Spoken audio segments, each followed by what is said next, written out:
Glad you could join us today on Earthfile. Welcome to the program. I'm Ayola Kasim.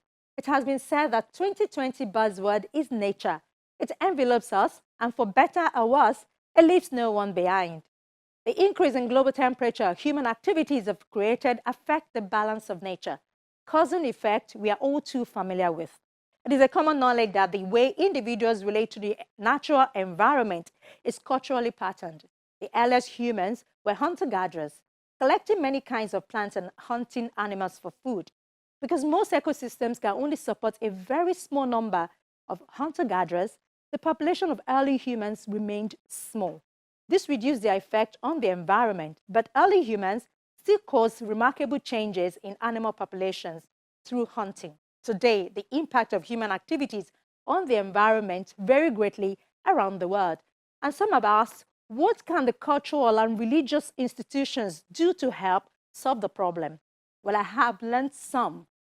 So today we open Earthfile with what one of the holy books say about man and nature and what we all can learn from it. Do stay with us. Corruption has appeared on earth and at sea because of what the hands of men have wrought, in order that God may make them taste the consequences of their actions, so that they might return. That is, so that they might return to God. The Quran, the holy book in Islam, contains over 750 references to ecology and how those principles can be applied to caring for the environment.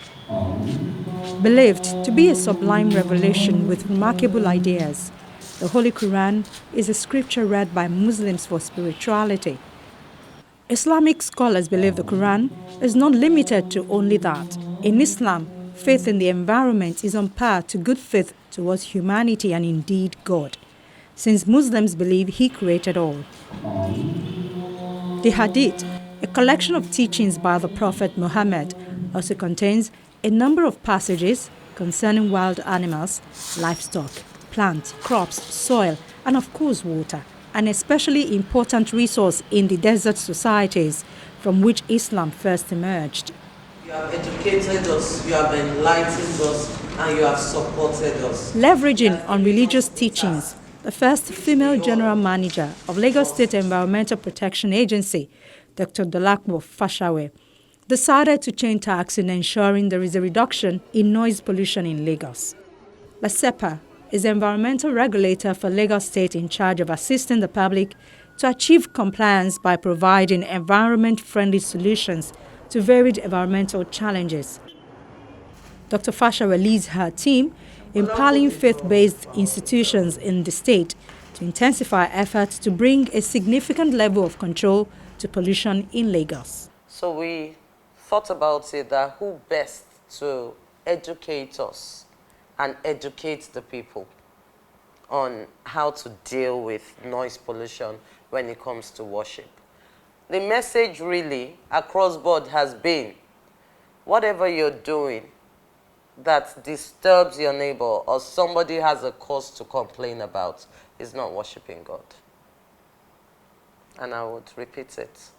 It's almost hypocritical and a show that is unnecessary. That is the feedback we have gotten from the religious leaders. Of course, there's space for evangelism, where you have to reach out to people one-on-one or to a group of people. We give permits for that. Remember, we always say the sound is not irritating. Noise is what is irritating. And sound becomes noise when it is repeated, persistent, aggravating. Hence, noise permits for occasional events that are time-bound. And we found out that more than handbills and posters and radio jingles, religious leaders talking to the worshippers and the branch heads or the sect heads have really helped in this campaign. But the task is a tough one. While faith-based values remain a core inspiration to more than 20 million residents of Lagos, the vast majority of its people now identify places of worship as the biggest nuisance to public peace.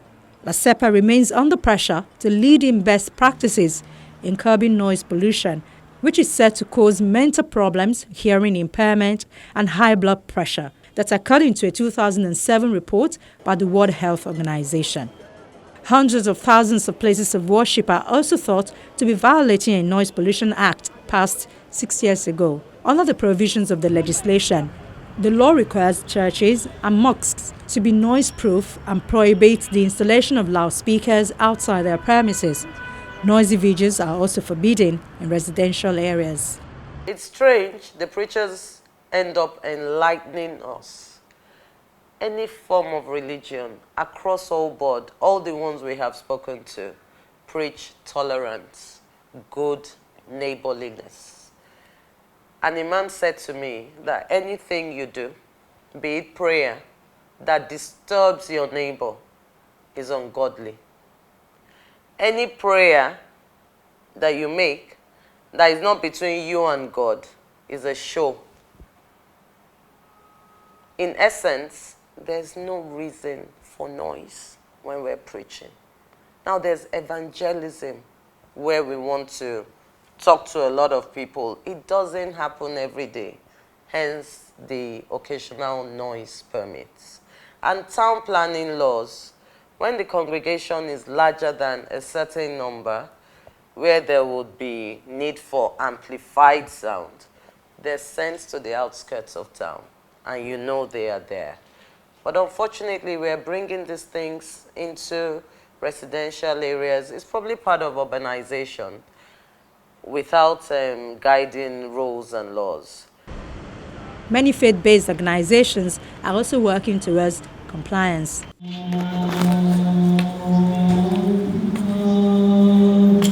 A few minutes past 4 in the evening, and it's time for Azru, one of the 5 daily prayers in Islam, at the Lagos State Secretariat Mosque. The time for Azri lasts until the sun turns yellow. The mosque is a community central worship center in Ikeja, the capital of Lagos. What we did first was to change the generating set, our generator. Dr. Afolabi Abiodun is the chairman of the Executive Council of the mosque. He's leading the Green Revolution effort here. So we now say, look, what can we do as religion? And if you come here every blessed day, noise pollution is reduced to the minimal and barest level. We don't make use of our own speakers. For Zuhr, for Subi prayer, that is the morning prayer, we don't use our own speaker. For Zuhr prayer, we don't use the own speaker. For Asri prayer, we don't use the own speaker. For Maghrib, we don't use. And the last one, Ichai, we don't use. What we do is to use the small in-house speaker that will always take those that are within the mosque that are praying. And to those that are outside, they will never hear us pray. And that is part of what we are saying. We must find a way to reduce the effect of pollution. The person going by must not be disturbed. Somebody that is meditating, by the time he or she hears the noise of, he will lose thought. The only time, and I repeat, and I can say that we make use of our own speaker is on Fridays. And it's always within the hour of 1 o'clock and 2:15. Just 1.5 hours. Then after then, all the speakers are off and dead. We will not put them on again until the next coming Friday. Science and religion are often thought of as being at odds on many issues. On the question of the environment, however, there is widespread agreement. Dr. Afolabi, who is Director of Enforcement and Advocacy in the Ministry of the Environment, says apart from his work, it is important for him as well as for all faith organizations to work with the government because that is the core of their belief. And science has made the danger clearer. Look around this place. You will see nearly everywhere is greenery. Because whether we like it or not, all the carbon monoxide, all the fumes that comes out from the textiles, the industry around us, the automobiles. It is only when we plant trees, it is only when we plant greens that will help us to sequester this carbon dioxide. One of the roles in which tree does and in which plants do is to help to sequester the carbon monoxide, and they will release oxygen. In doing that, they are giving us a pure oxygen to breathe in as human beings.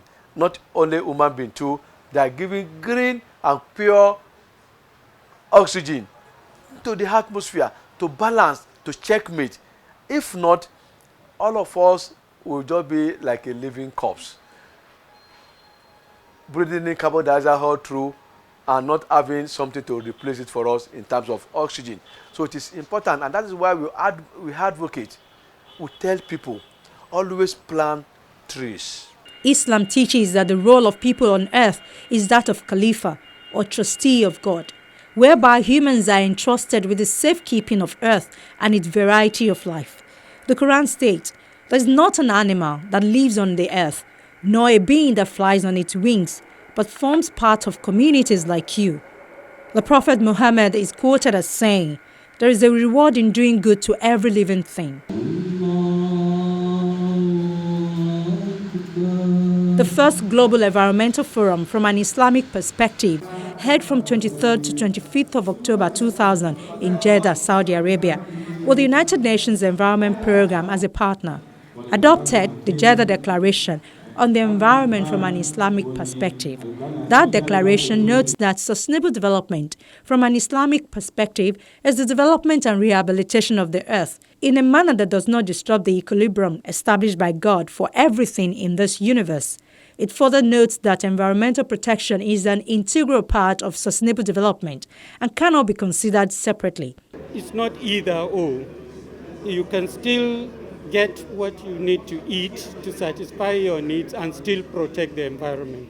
And actually, the environment, the trees, the forests, the wildlife and others can also help you satisfy your hunger and your needs and so on. So we'll never go out and say don't cut trees for firewood, but we'll say if you do that, do it sustainably.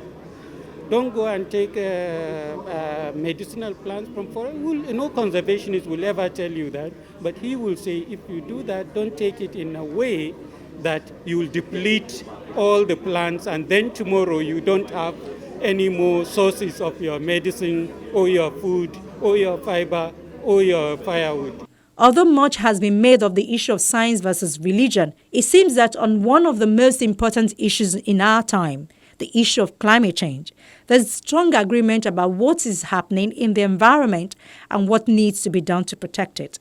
We cannot have a concern for the environment unless we address the issue of consumerist capitalism, because we have told people that they ought to be able to have whatever they want, which creates tremendous dissatisfaction. We've also fed them this lie that if they could have everything they want, they'd be happy. Well, the most unhappy people I meet in the world are the very rich. I'd like to have some of their problems, but that is an issue. So I think we've got to, in terms of dealing with the environment, it's not just how do we preserve trees. It's not just how do we get the waters clean. It's not just how do we stop the plastics going into fish. It's about how do we understand why we are here. Because until we have a bigger picture of why we are here, we're just going to go on trying to take stuff to give ourselves a sense of security, a sense of meaning, a sense of purpose. So it calls for a fundamental change. It asks for us to go back often to ancient wisdoms that we are part of a community first and individual second, and that our communities are part of a bigger community of all life on earth, and that humanity perhaps has to come second. Only a few extinctions are attributed to climate change, reports the IPCC. But climate change that occurred much more slowly over millions of years caused major ecosystem shifts and species extinctions.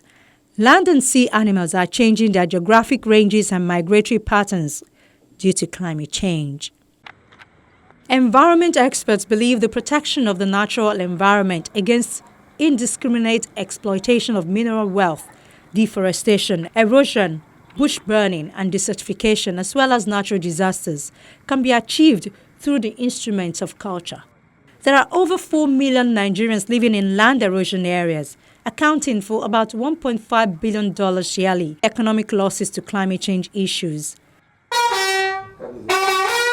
The role of traditional leaders in protecting and restoring the Nigerian environment is the focus of the 18th SLA Memorial Lecture, organized by the Nigerian Conservation Foundation recently in Lagos. Or didn't even know what environmental degradation is. The Sultan of Sokoto, who is also the chairman of the National Council of Traditional Rulers of Nigeria, as well as co-chairman of Nigerian Interreligious Council, Muhammad Sahad Abubakar, was the guest speaker at the lecture. Had he told his audience that traditional societies from time immemorial have a special relationship with their environment, the mountains, forests, rivers, and farmlands, and the wildlife that are part and parcel of the community, stressing that they have an important role to play in mitigating the menace of environmental degradation by sensitizing their subjects. Some of us serve as both traditional and religious leaders, and this makes our position even stronger in influencing and persuading our followers to support a sustainable lifestyle. But it is important to understand the source of this influence.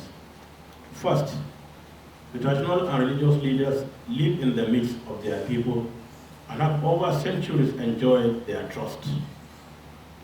They are most often the first point of call for the ordinary people whenever they have problems. Second, the leaders speak their language.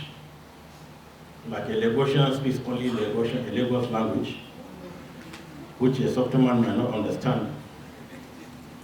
So the leaders speak their language and understand what their culture is, so this makes communication much easier. Third, the leader's knowledge of the local environment makes him particularly suitable to monitor the environment. Fourth, the traditional administrative network allows traditional leaders to access any violation and take measures to address the problems.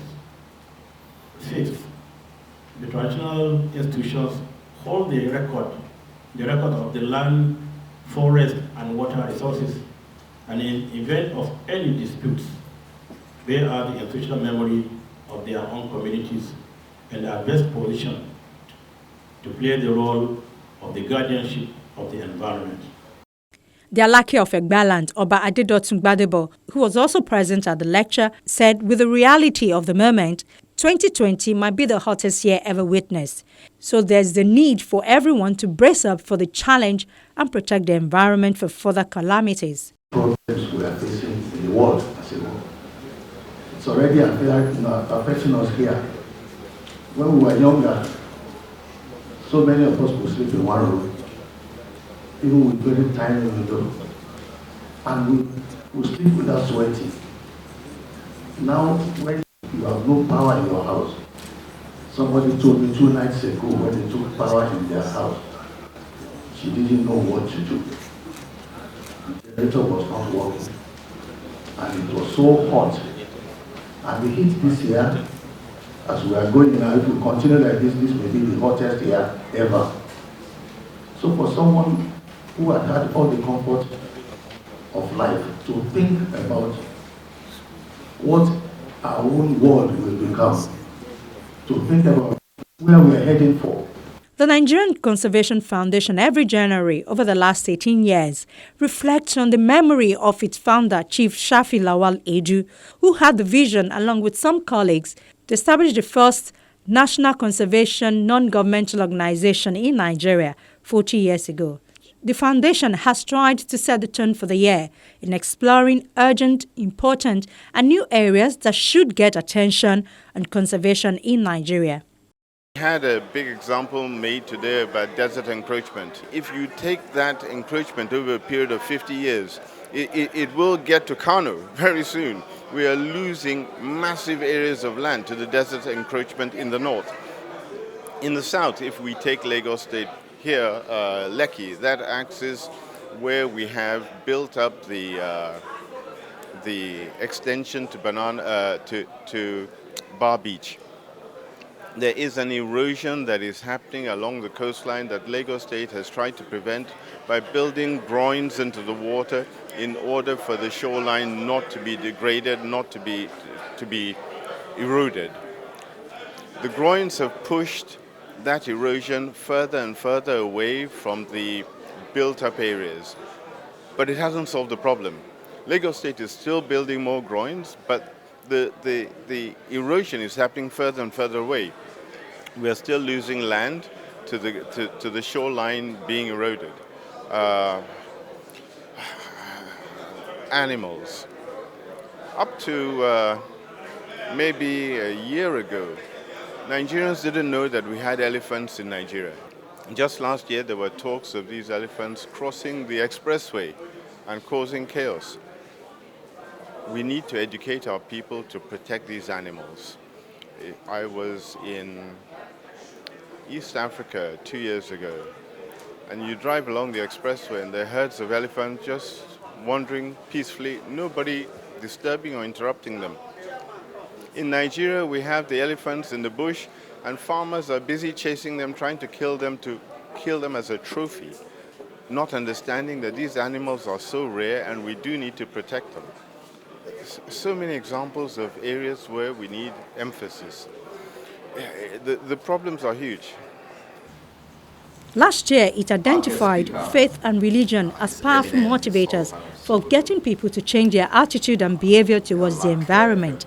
This year, it argued that there is a huge and untapped resource in the fight to save the Nigerian environment, that is, the role of traditional leaders. The message has not come across yet to the majority of Nigerians. Even the majority of Nigerians in influential positions. We have to do much, much more. We've been on for some years. We've had some successes, getting the government, federal government, to sign many of the international protocols, getting our own people, first in 1984, legislate against endangered species, how to preserve them, and so forth and so on. But in terms of implementation, and of course, we also succeeded in getting the federal government to create what you call the Ecology Fund. But in terms of implementation, we have not yet gone very far. It is a recognition that in order to communicate and impact on people, you have to expand and expand. We started with convince people talking, then we've moved on to interfaith collaboration, and now we're having traditional rulers. I mean, it's all a realization that you can do more to communicate and mobilize. It's not desperate.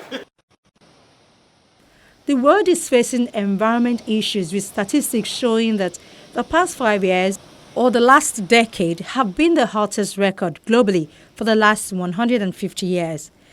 This has led to severe storm, drought, wildfires, and so many other catastrophes affecting millions of people around the world.